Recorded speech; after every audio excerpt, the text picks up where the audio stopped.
दोस्तों नमस्कार, विकसित दर्शन न्यूज में आप सभी लोगों का स्वागत है। दोस्तों आज एक बहुत ही पुराने किस्से पे बात करने का दिल किया है और इस वीडियो में उसी बात पे चर्चा करने वाले हैं।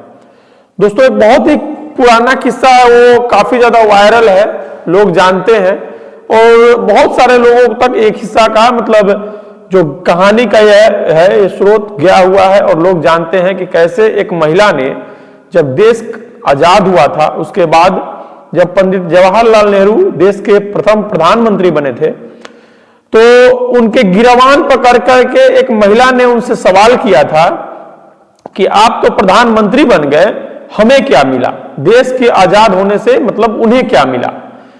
बहुत ही जायज और जो जेन्युइन बात था, इस पे उन्होंने जवाब भी दिया। पंडित जवाहरलाल नेहरू ने उन्होंने बोला कि एक आजाद देश के प्रधानमंत्री का गिरवान पकड़ने का जो अधिकार आप लोगों को मिला है, ये आजादी से ही मिला है। ये शान भाषा में लोग कहते हैं कि पंडित जवाहरलाल नेहरू ने कहा कि आप प्रधानमंत्री का गिरवान पकड़ सकते हैं, तो ये आजादी नहीं तो क्या है? दोस्तों आज लगभग 78 साल से ज्यादा हो गया देश को आजाद हुए, मगर कहीं ना कहीं आज भी इस बात पे चर्चा करने का अगर मेरा विषय बन रहा है तो इसमें पहला कारण है कि देश के आजाद हुए तो 78 साल हो गए। आज देश बहुत मजबूत स्थिति में है, आधुनिक युग आ चुका है, सब हर तरफ जो है सोशल मीडिया का दौर आ चुका है, लोग मोबाइल से सब कुछ देख रहे हैं, ऑर्डर कर रहे हैं, मंगा रहे हैं, आ रहा है, सब कुछ उनके पास, सारा सुविधा से लैस हो चुका है। देश में सड़कें हैं, स्कूल है, कॉलेजेज है, मतलब बहुत सारे सुविधा लोगों को मिला है।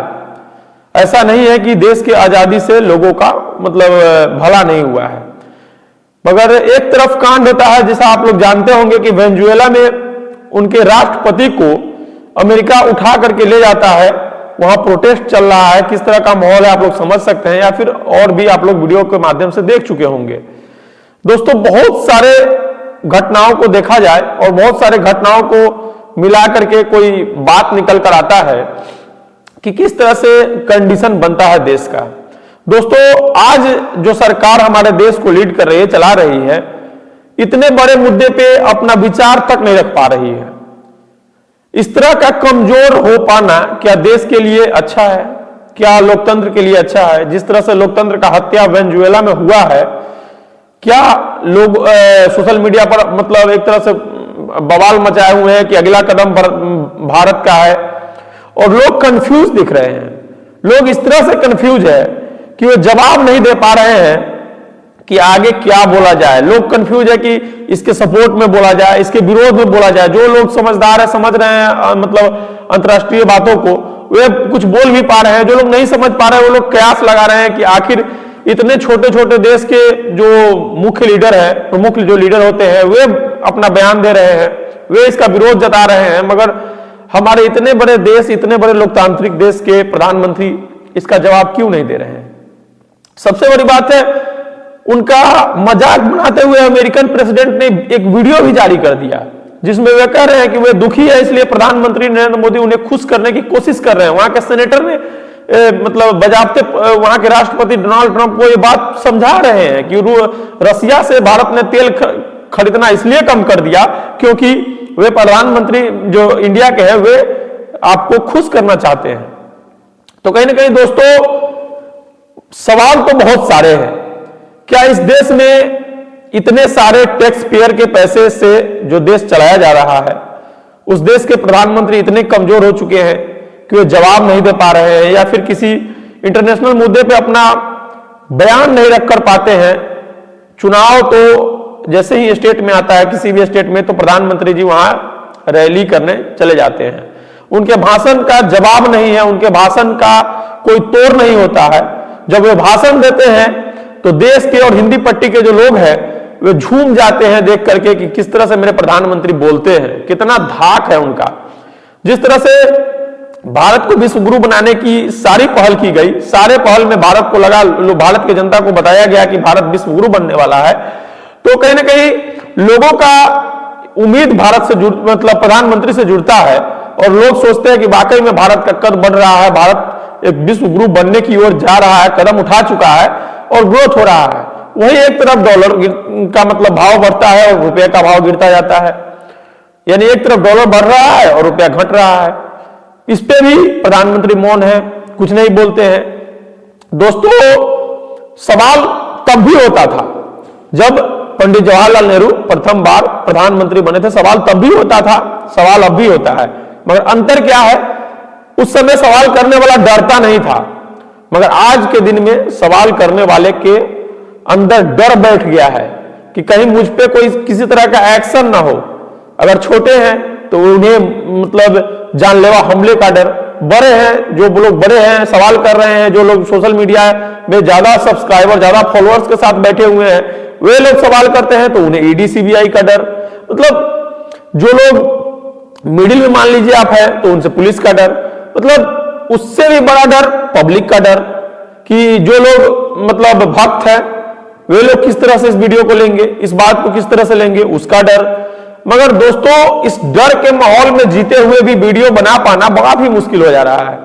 मगर फिर भी लोग वीडियो बनाते हैं, जो देश के भक्त है यानी देश के जो इतिहास को जानते हैं, इस मजबूती को जानते हैं, इस देश को जानते हैं, वे लोग लोकतंत्र के लिए लड़ते हैं, वे लोग अपने देश के लिए आवाज उठाते हैं। तो कहीं ना कहीं सपोर्ट करने के बजाय उनका विरोध भी होता है, सपोर्ट भी होता है। मगर सवाल फिर वही है कि जो लोग इतने मतलब टैक्स पे करते हैं, इतने ज्यादा टैक्स है इस देश में कि कहा नहीं जाए, मतलब सारे बाहर के जितने भी अदर कंट्रीज हैं जो आउट ऑफ इंडिया हैं कि कंट्रीज हैं, वे लोग कहते हैं कि भारत में बहुत ज्यादा टैक्स लगता है। लोग भारत के लोग मतलब जो कुछ पैसे कमा ले रहे हैं अरबों खरबों में, वे लोग भारत को छोड़ करके दुबई, स्विट्जरलैंड, अमेरिका, लंदन जैसे देशों में सेटल होना चाह रहे हैं और सेटल हो भी रहे हैं। तो दोस्तों, क्यों सेटल हो रहे हैं? क्योंकि मुख्य वजह है कि भारत में लोग अगर 10 करोड़ कमा रहे हैं तो उसमें सबसे पहले वे क्या करेंगे, उसका टैक्स पे करेंगे, उसमें से 2-3 करोड़ उनका टैक्स चला जाएगा। फिर वे खर्च करेंगे, उसमें उनका टैक्स चला जाएगा। वे कहीं होटल में जा रहे हैं, रह रहे हैं, कोई लग्जरी गाड़ियां खरीद रहे हैं, उन पे उसका टैक्स चला जाएगा। तो भारत में इतने तरह से टैक्स देने के बावजूद भारत की जनता जो लोअर क्लास है, लोअर मिडिल क्लास है, वो लोग भी टैक्स पे कर रही है भारत सरकार को, और छोटे मोटे मात्रा में नहीं कर रही है, अधिक मात्रा में कर रही है। यहां तक कि दवाई, मतलब जो जरूरत की जो वस्तुएं हैं उस पे टैक्स है और उस पे भी टैक्स पे कर रहे हैं, मगर सवाल नहीं कर रहे हैं। दोस्तों, क्या वाकई में भारत का वही दिन है जो 1947 के बाद जवाहरलाल नेहरू के गिरबान पकड़ने वाला दिन था, जिस समय एक बूढ़ी महिला अगर प्रधानमंत्री का गिरबान पकड़कर सवाल कर रही थी? क्या वह दिन है? क्या इतने दिनों के बाद उसमें बढ़ोतरी होना चाहिए या घटना चाहिए? आप खुद सोचिए। मगर आज के दिन ऐसा है कि आप प्रधानमंत्री से सवाल तो दूर, आप प्रधानमंत्री के मतलब बगल क्या 100 मीटर के दायरे क्या 100 मीटर से दायरे से भी दूर आप रहेंगे। सवाल करना तो दूर की बात है दोस्तों, गिरबान पकड़ना तो उससे भी बड़ी बात है। आप सवाल नहीं कर पा रहे हैं, आप अपने आप से मतलब सवाल पूछ नहीं पा रहे हैं, तो आप गिरबान क्या पकड़ पाएंगे? एक आजाद देश के प्रधानमंत्री का अगर सवाल भी आप मतलब उनसे नहीं कर पा रहे हैं तो सोच सकते हैं कि दुर्दशा क्या है। मगर दोस्तों, इस पे किसी को कोई चिंता नहीं है।